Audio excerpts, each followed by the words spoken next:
Let's go. How's it going, everyone? Mafaria. Welcome to Heliopolis Radio. Today, we're joined by Dr. Stephen Middleton. He's the host of the Action Network podcast. And he's been kind enough to come onto the podcast today to share a bit about himself, what he does, also about his podcast that you should tune into. I'll put the link in the description. And in the bottom right corner of the video, you'll see it just now when the editing is complete. But without further ado, Stephen, thank you so much for coming onto the podcast. Why don't you tell us a bit about yourself? Where you from, and what you love to do. Yeah, well, Mufaro, thank you so much. This is the second time we've met on Zoom. The first time you were my guest, and that was a delightful conversation. I enjoyed meeting you and talking to you and getting to know about what you're doing. As you've indicated, I live in South Carolina in the USA. For those of you who may not be familiar with my state, it's a southern state. I grew up here, born in the 1950s. It's in a rural community. And by rural, I mean that, my parents were planters, and the kids, like myself, we were workers in those fields. I grew up in a family of eight. There were eight siblings. I am the sixth of the eight. My father was the breadwinner. My mother ran the household, and of course, got the kids working. I'm not sure if we talked about this when we chatted before, but heck, I grew up picking cotton. Grew up working in cornfields. And around 13, 14 years old, I inherited the mule and began to plow with the mule as my brothers went on to do other things. We grew up pretty poor, I guess during that time, though, in the 50s and 60s, most Southerners were probably poor, so it wasn't unusual for our family, but it was a rural agrarian kind of life. But something interesting happened early on while working in the fields, about 15 years of age. Something just came into my consciousness, and it was something like, you can do a little better than this. It was stronger than that. You can do better than this. And somehow I began thinking about education, about schooling, about college, and that kind of thing. And what's interesting is that, take where I started in the fields. I went from the cotton field to earning a PhD and to the university as a professor and a writer and a publisher. And so that's my story of my beginning. I worked in the academy as a professor for just about 40 years, retired now, and doing some other things that we can go deeper as as you see fit. And I just wanted to ask, I mean, again, being in South Africa, we don't really know much about what it's like, the livelihood of people in the States. But I have to ask, in your time growing up, did you experience any racism? And also, how do you feel people of color were treated back when you were growing up? I mean, obviously now the world has radically shifted. In our 50s, we're kind of moving into America was kind of also going through its own revolution of many sorts in different areas, but I know race was definitely one of the pinnacle stones for that. So I was just wondering if you are kind enough to share. If not, if it's something perhaps maybe of a sensitive area, then no need to. But then I guess because of South Africa, given our history with racism and things that have happened here, I felt that it might be necessary to ask. Well, that's fine. It's a reasonable question. It's not a subject that I talk about a lot because it's not primary in my daily life. But of course, being in the South, and by the way, South Africa got its apartheid system from the southern states in the United States. So the South really taught South Africa, and South Africa, of course, add some steroids to it and take it way beyond anything that we knew about. But look, let's face it. I was born in 1954, so that means we're talking today. It's 2024. I'm 70 years of age, so you know that I've seen a lot in terms of race and racial prejudice. But again, it's not the central thing in my mind. Growing up, though, I attended segregated schools. We did not have white teachers or white students at our school until 1971. And at that time, that's when desegregation took place. There were very few of them. So in my senior class, I might have had four kids who were, from a different culture, but most of us were Black. Matter of fact, one or two teachers, because when the desegregation mandate came down, many of the whites created academies, which were private schools for whites only. Mm, As a boy, maybe around 6 years old, going to a doctor's office, I realized that, there was a waiting room for people like me, and there was mm, a waiting room for other people. So I witnessed that. But in terms of my day-to-day living as a young boy, uh, interacting with other people was not something that happened a lot because I lived in a very close-knit community. mm, But in reflecting upon this, as a kid, about, I don't know, 8 to 10 years old, there was a resort area called Rocks Pond Campground in a neighboring county, not far away from where I lived, maybe 5 miles away.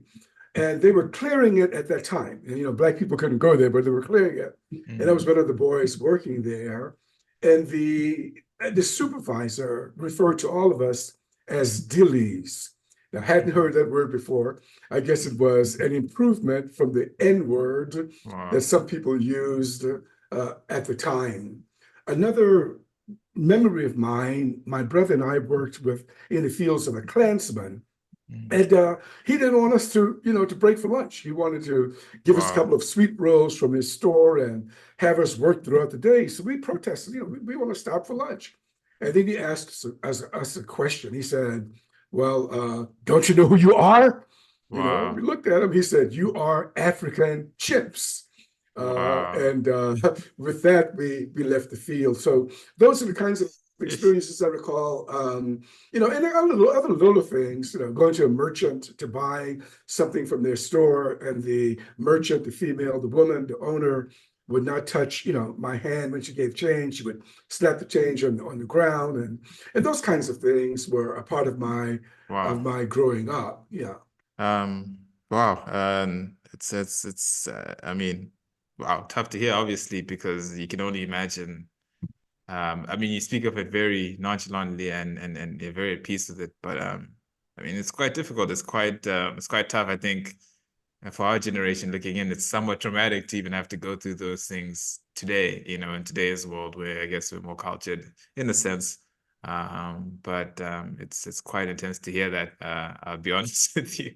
Yeah. Well, Um, I'll say this about it is that I'm sure that there's some trauma, that I experienced. The stories that I've told you, no doubt, had elements of trauma, but it's not central in my mind. And when I look mhm, at living like that, and when I look at, my family, my community, and the things that people who came out of it did, I say that we conquered it. no, the best of, We weren't defeated by it. So when I look at segregation, for example, my parents lived under a more rigid form of segregation than I did. I was born under it. I lived under it. I experienced it. I've been called names. I've been a lot of mm, experience, but I defeated it. So mm, I don't dwell on what they did to me. I look at what I did to it. Let's face it. I mm, earned a PhD and I came mm, out of that environment. So that's the thing that I focus on. And then many individuals who came from a different culture, who are my age, who didn't do that. So why would mm, I dwell on what they did to me? I dwell on what I did to it, in spite of the system that I grew out of. But not only that, I would say this, because sometimes we emphasize that part of it, the racism part of it. You know, I went to I went to an all-black college, and mm, fortunately, a major university in the United States, I'm not going to give it, mention its name, it gave me a fellowship, that is a scholarship, which carried two things. One is tuition remission. So I went to school. I did not have to pay anything, not even a wow. nickel out of my pocket to go to school, to go to classes. And the second thing that it did for me, it gave me a check every month to pay my bills, to buy food. So look, Wow. that's what I look at. So I don't dwell on that other stuff. I dwell on that. And when I went to the graduate level, the doctoral level, the same thing happened. I got a call.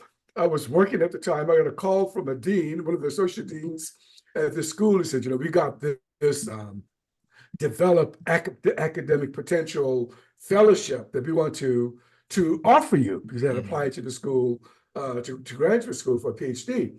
And I accepted it. It did two things. Once again, it gave me an opportunity to pursue a PhD, a mhm. doctoral degree, without paying 1 cent out of my pocket. Wow. But it did something else. It gave me a monthly check every month Mm, to defray my expenses. So those are the things that I dwell on. Those are the things that I consider. And those are the things that I talk about. I would not talk to young people and fill their minds with how bad racism was, mm, and have my cup of sorrow and why they can't make it. I don't do that. I mm, say that it's possible. And that's how I live my life, as tough as it was, as tough as it is now. I still mm. live in the notion of possibility. Incredible. Also, and thank you. Very inspirational in how you deliver that, especially the not feeling sorry for yourself factor. That I think a lot of today's generation, we suffer from that, because the world encourages the self-pity, I guess, act for the most part, in order to get things. And so coming to completing your doctorate in philosophy, I mean, from where you started and to getting to that point, what was that process like? How did you see yourself evolve? Apologies if you hear any barking outside. It's my dog. He's just being naughty. Uh, Oh, yeah, there he yeah. goes. There Your he dog, goes. your dog is being a dog, right? Yeah, he's doing what Yes, he that's does. right. Yeah, No, yeah, no yeah, worries. yeah. But what was the process like, and how did you see yourself evolve throughout in that journey? Yeah, it was difficult. I mean, I could sit here and pontificate about how great I am, and all of Mm, those kinds of things. I'm not going to do that. I grew up in a family where my parents could not read or write. My mm, father could never read to me because he couldn't read. mm, My mother went as far as the fifth grade, so she mm, could barely read. She could barely write. So if my mother wanted to communicate with me when I was away, she would ask, one of her grandchildren to take the note, to dictate what she wanted to say in a letter. So, growing up, Mufaro, I didn't grow up with a lot of self-confidence. So, mm, I'm not going to sit here and tell you that I did, because I didn't. mm, I didn't have that. When I graduated high school, I didn't have this sense about my capacity, about my gifts, about my abilities, about what was possible for me. I didn't have that. I just didn't. In fact, I didn't even know that I could communicate. I didn't know that I could communicate well. I mean, I had so many self-doubts, and I considered going to law school, and then so many doubts about do I have the capacity to be successful in law school? So when I went to graduate school, it was challenging at the master's level. And I've mm, never talked about this publicly, but I'll say it now. At the master's level, one of my professors, he said to me, "Well, I think you got the right brains for doing graduate work, for even getting your doctoral degree." But he said, "You're not a good writer." mm, That's one of the messaging that I got. So what do you suppose that would do to a person who's in school trying to do well? It hurt my self-esteem. mm, It was painful. mm, And when I was in pursuing my doctorate, I had the same kind of messaging from professors, some of them telling me that I could not write, and that's a very painful thing to hear over and over again. But here is one thing, though, that I think my life says, and it is consistent with what I try to do now, and maybe mhm, we'll get more into that, is that I did not quit. As tough as it was, I heard all of those messages, people telling me that I was not good enough. I was not as brilliant as some of my peers.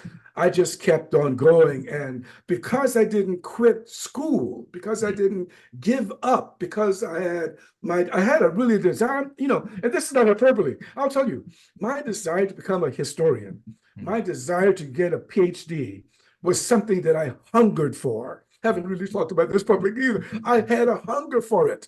It was something that I craved. I mean, I wanted it more than anything else. And I had this great love for history. So I kept on going.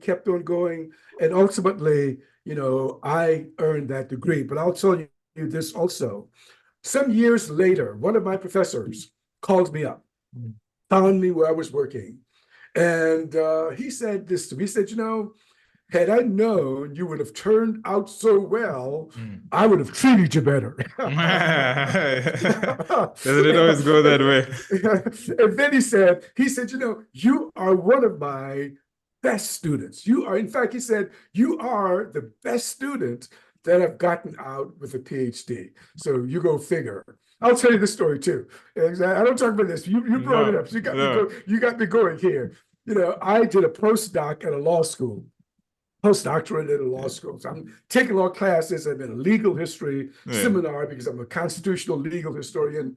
And this prominent legal scholar, he had a doctorate in history and a JD, Juris Doctorate in law. So I gave him one of the papers that I had been working on, asked him to read it, see if he could make some comments, see if he could help me, do some things with it to get it published. He took my paper, he marked it up with red, he condemned me, he criticized it. He said, this is nothing but, he just did everything except calling me a dog. But guess what, Rufaro? I continued working on that essay. True story here, man. I published it in a journal, and the journal gave me a cash prize for best article, for the same subject, the same paper that this guy had condemned. So you see, if you stop with the condemnation, if you stop with the opposition, if you stop because people are supporting you, you don't know what's on the other side. And 100%. academically, because I haven't stopped academically, I've seen some beautiful things on the other side. And again, thank you for sharing that. I hope those of you tuning in, you do take inspiration. I'm not an academic myself, unfortunately, but the principle is still the same. Perseverance is key. It's really the key, yeah. And you've obviously had the gift of two perspectives. You've obviously been a student and you've been a teacher as well, or a professor for that matter. What is the contrast and experience between both or what is the unifying, firstly, actually I didn't word it right. What is the contrast between both and what is the unifying principle between both? So what really separates the experience of being a student and a teacher, and what brings the experience together? What's the one thing that both have in common? What separates the experience? Well, the student is in the formal classroom, listening to a teacher, a professor. That's one thing. But the professor is a student. The professor is a lifelong student. And the professor may not sit in a formal classroom consistently, but the professor goes to professional conferences, sits in a sort of classroom as other people present their work. But a professor is a lifelong student with more experience and tries to convey that experience to others, not only in lectures, but also in writing, and the like. So that's the way I would put it. When I was an undergraduate, one of my professors asked me to teach his class. Now, I was a history student at a small college. I didn't know much, but for some reason he thought that I could actually teach it. And I taught it, scared to death. So the student, is also someone who conveys information if you're in a class where you have that opportunity, but a professor is a lifelong student. Yeah. And then you've written 5 books. I was just going to briefly talk about 2, or ask if you could mention 2. What is the inspiration behind writing the books, Growing Leaders and Ethnography in Boys Education? Those 2 kind of stood out.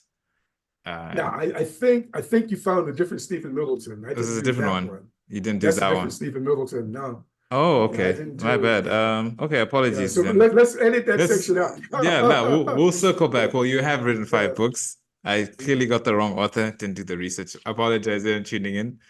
We make these mistakes, but regardless, would you kindly share at least 2 of the books you've written, what some of the central themes are and what inspired you to write those specific books. Okay, so I'll start with one that I actually edited this volume while teaching Mm, at a school in North Carolina. It's called Black Congressmen, a documentary source book. Now, I wanted to do that book for a reason. When I was going through high school and then going through college as an undergraduate, I had no idea that Black Americans had served in Congress immediately following the abolition of slavery. I didn't wow. know that. I I did didn't know that. Yeah, no that clue this existed. side So, either. and people don't know about these individuals. I mean, Blanche Kelso Bruce, Robert Brown Elliott, and other just 22 individuals, George Henry White, 22 individuals served in the Congress. So I thought to myself, firstly, who are these individuals? Can I write biographies about them? Can I collect some of their speeches in Congress? Can I find a publisher who would be interested in this type of source book, this type of documentary collection? And this could, if this got out, this could educate people to some individuals who served in our federal legislature at a time when most people would not have expected them to. You see, so that's one. That's how I got into that. I'm still proud of that one. I'm still proud of some of the individuals that I learned about, like Robert Brown Elliott, for example. He was a representative from South Carolina. He was a lawyer. Look, this is a guy, it's about 1875 here now. He's a Mm, lawyer. He stood on the floor of Congress and he's defending passage of the 1875 Civil Rights Bill. And he's arguing, that this bill is going to be not only a great piece of legislation for Black Americans, mhm. but it's going to protect the rights of women. It's going to protect the rights of other people who come to this country, those individuals who we can't even envision now. Wow. That's a great speech, a great defense, not only of civil rights, but it's a great defense of liberty Mm, that came out of that individual of Black people. So that's one reason I wrote that source book. The other book I'll tell you about, and this is my biggest narrative book, is called The Black Laws. Now, mm, it's an ugly subject because it really talks about some of the things that legislatures can do to subordinate people. People make laws, laws have function, laws can uplift, and laws can also oppress. mhm. But let me tell you how I got into that subject, though, because I got into it not because of an interest in the Black laws of Ohio, because I didn't know them when I got into the subject. I got into it because of a lawyer named Salmon Portland Chase. Salmon Portland Chase lived in Ohio before the Civil War. And he had a law practice, doing his things, representing clients, representing some of the early corporations like railroad companies and the Mhm. like. And then one day someone came to him because a Black person, a woman named Matilda Lawrence, had been captured as a slave in Ohio and was being forcibly taken out of the state, and then asked Salmon Chase to represent her. Now, Wow. Chase is a white dude, Yeah. right? So, represent this woman. And people doubted that he would do it because, they felt that if Chase represented this Black person, tried to win her, secure her liberty, that was going to destroy his business. That was going to destroy And his law practice. But Chase represented Matilda. He made a great defense for her. I'm not going to get into the details of that now. But looking at him, looking at his career, and by the way, it didn't kill his law practice. It made him more popular. He mm, became a U.S. senator. He became a governor of wow. Ohio. He made a bid for president of the United States.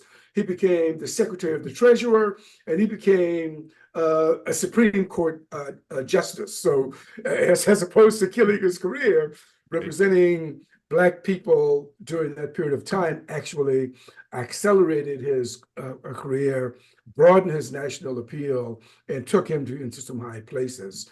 And so working on Chase led me to the Black laws. And that was one of the books that I've done. I still get messages from people from time to time about the Black Laws book, they say, look, I didn't know that, Mm. Ohio was a free state, right? And they say, well, I thought my state was free. Ohio was a free state that thought it was free. I didn't know that all of these things happen. But I don't get that much excited about it because I don't do the race thing that much these days. That's not something to think about. So, okay, you didn't know. Well, you know now. So, yeah. No, incredible. So many unsung heroes who have, and I guess it's only when you have the passion for research, you truly find out that people have done it before you in even more volatile conditions and situations that, you can't even imagine. Yeah, yeah. And you got me all pumped up here now because, I mean, being a historian, being someone who I've studied history since I was 18, because I Mm, became a history major when I was 18. So I've studied history since I was 18. I've written about history. I've looked into the lives of so many individuals who came up during some difficult times. I mean, too. Look at mm, South Africa, Nelson mm, Mandela. So it's not the start, and this is my messaging. It's not the start. Is whether you have this desire to continue mhm. and see where you end up. And I see it in Frederick Douglass. You may know that name. Yes, yes. People who listen to your podcast may know the name Frederick Douglass. I see it in Robert Heberton Terrell. You may not know that name, but we all should know that name. That individual born in slavery, like Douglass, that individual went to, born in slavery in 1857, went to just poor high school in Washington, D.C., into the late 60s, into the early 70s, went off to Boston because he wanted to go to Harvard, made it into Harvard, graduated valedictorian, came back to Wow. DC, earned 2 law degrees Wow. from Howard University, a bachelor's of law, a master's of law, became a justice of the peace, then became a municipal judge. These are just some incredible Incredible. individuals that I've had time Incredible. to spend some time looking into their lives. And it not only inspires me, but it reminds me that, we are looking at a great generation of individuals. Mm. We may not know about them, but they did some things that I think that are superior to some of the things that we do today. 100%, 100% agreed on that. And I know trying to circle it back, but to the podcast, obviously, Action Network. What was the inspiration behind making it? And what type of individuals are you looking to have on the podcast so Yeah. that people know? Um, yeah, I'm glad you asked. I I didn't see myself doing this. I'm an academic, and I'm not trying to say that I was a great academic, that kind of thing.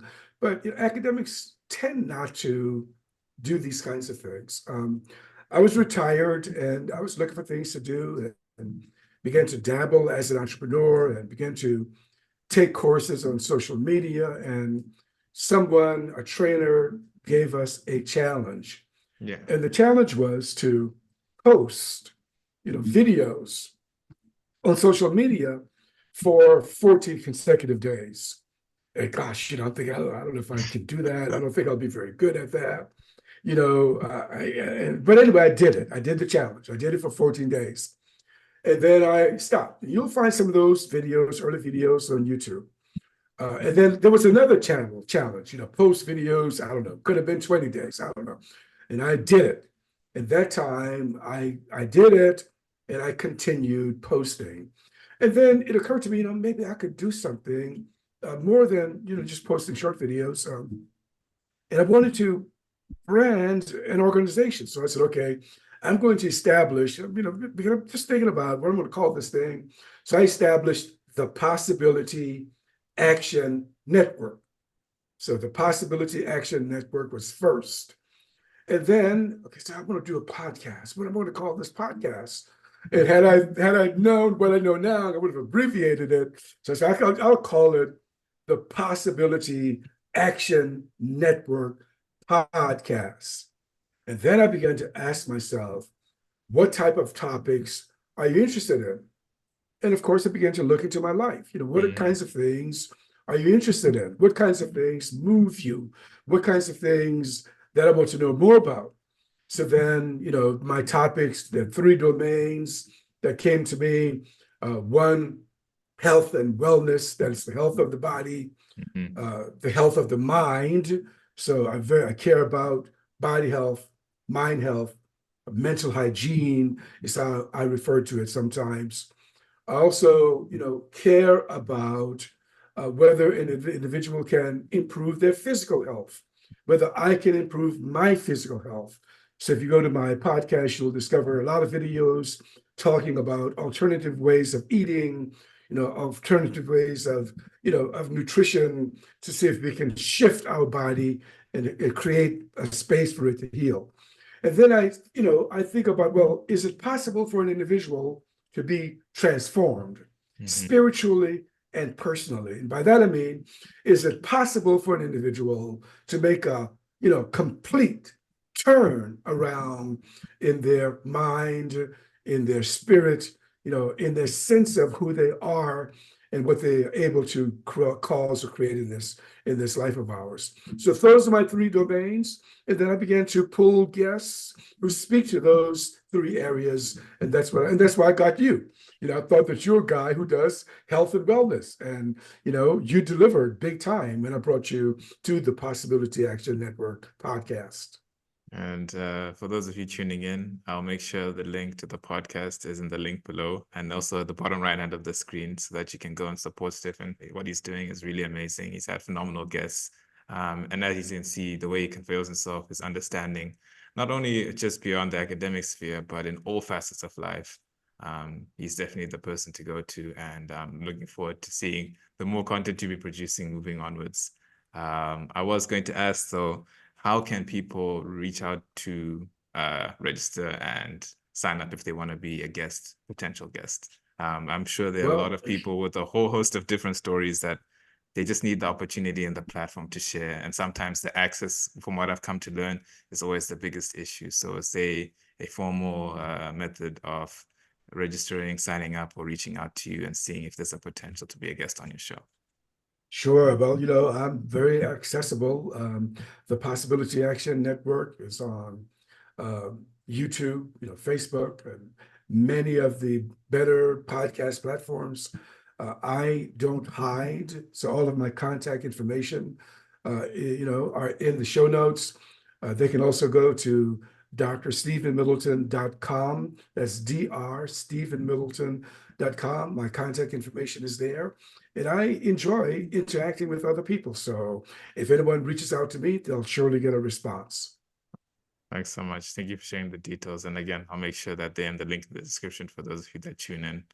I did know I keep on jumping in circles here, but I hope you're able to stick with the train. I wanted to ask, what role do you believe education has in healing some of the troubles that the world is facing now? We live in a society, and I ask you because as an academic, I've always been, there are two types of academics. There's those who enter the academic world for convenience, social convenience, i.e., to say for their parents, for their family, for whatever obligations they have to meet for society. And then there are those who are true academics who are pursuing the true art of learning, which extends beyond the material that they read or that they are prescribed with whatever degree, whatever program they're in.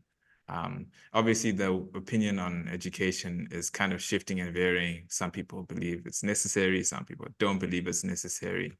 But I would consider you a true academic. What do you believe the role of education will have in the future, given the problems that the world is facing today, the intensity, the extremity of it? Not being negative, but being realistic. How do you feel education is going to be foundational to helping resolve those problems? And in what way? No, I like the question, and I want you to ask because I'm going to respond to it. But I want you to ask me a couple of times to give me an opportunity to look at it in different ways. Mhm. But firstly, though, my gosh, I mean, education is critical. I Mhm. mean, it's just absolutely needed.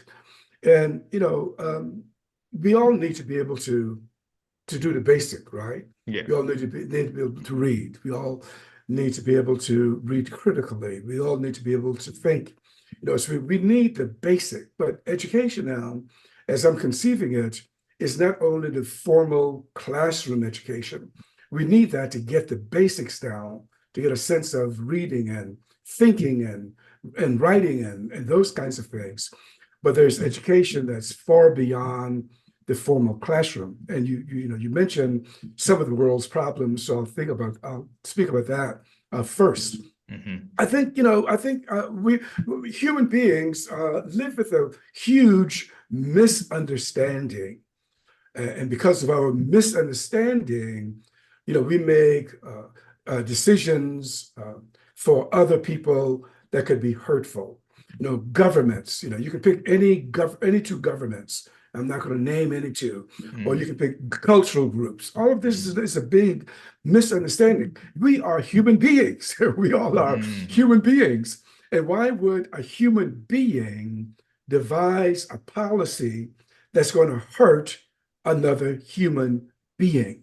So that Mm-hmm. means that they have not been educated properly into who they are. So from where I sit, I know that all human beings are moved by the same energy. And there's no doubt in my mind. So when I hurt you, I know that I'm hurting myself. I'm hurting Mm-hmm. that energy Wow. that's you. That hurting that energy that's me. I think that's education. I think once you understand that, once you get a handle of that, I don't think any individual would deliberately, consciously take action to hurt another human being. So education, then, I think, is important in that regard, to see us, to see, and I'm not talking about just cultural groups, because sometimes we want to look at cultural groups. So, this culture should respect that culture. But I'm Mm-hmm. talking about all humanity, all individuals who breathe the breath of life.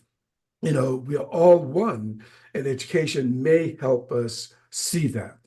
Wow. That was truly beautifully said and wise words there.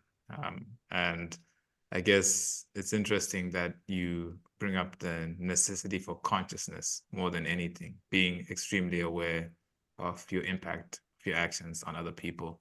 Um, I feel that kind of gets lost in translation once you become divided, once you have your opinions, and then once you have your certain select groups and their ways of life. That whole need for awareness of what we do to one another kind of just dies. And it's about what you need to do and what you want to perpetuate for your goals and your agenda and your belief systems. So thank you for mentioning that. And I guess we have to kind of conclude, obviously, because of time sakes and everything and the time frame we're trying to maintain. The last question I asked: so what are your words of wisdom and advice for those tuning in to the podcast today? Well, I think your last question touches on it. Keep learning, be open to learning something new. People are, not only do we have challenges between each other, we have challenges in our own being. We have challenges in our health. And who says that, no matter what you are facing now, no matter what I'm facing now, because there are a number of things that we didn't touch about here, who says, though, that you cannot discover the key that unlocks, your greatest challenge, and empowers you to resolve it in a way that allows you to share that with somebody else, that allows them to resolve their greatest challenge. So my word is simply keep learning, keep being opened, because you don't know whether you are the one or not to come up with an answer that's going to do a lot of good in the world. Uh, no, thank you so much, Stephen, for sharing that. And I guess I do have another question that popped up to mind because you didn't mention, and probably more core to anything. Um, I have to ask this one. Possibility. You said that is what has stuck in your consciousness and has brought you through all these experiences to doing all these things. Um, what does possibility mean to you now? What is its definition? Yeah, who can say that it's not possible? Who can really say that? So it hit me twice in a way that I remembered. One was in the field plying with a mule, something broke into my consciousness. You can do better. It's possible. In 2020, once after I'd started a podcast, it broke into my consciousness. You are a possibility man. You're a possibility man. So again, I ask the rhetorical question, what guides me is, who can say that it's not possible with any degree of assurance? So I say that it's possible until you, whoever you are, declare that it's not. And where I sit today, Mufaro, I'm not ready to say that it's not possible. I live in possibility. I'll just say this real quick. You don't know it by, watching me on camera. You see me sitting here, like big, strong, and all of those kinds of things. I would say that I used to be, but like one of your guests early on, he might have told you that he couldn't walk. I cannot walk independently. Haven't been able to walk independently in a long time. But I live in the possibility that I may be able to resolve this and learn to walk again. So that's why I say that I'm possibility man.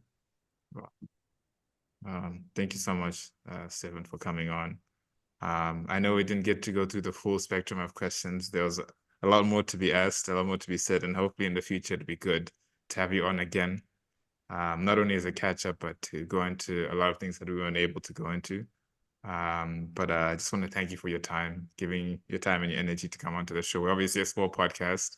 And again, it's always good to be able to collaborate and to help each other. I mean, I think it's really about the upliftment of one another.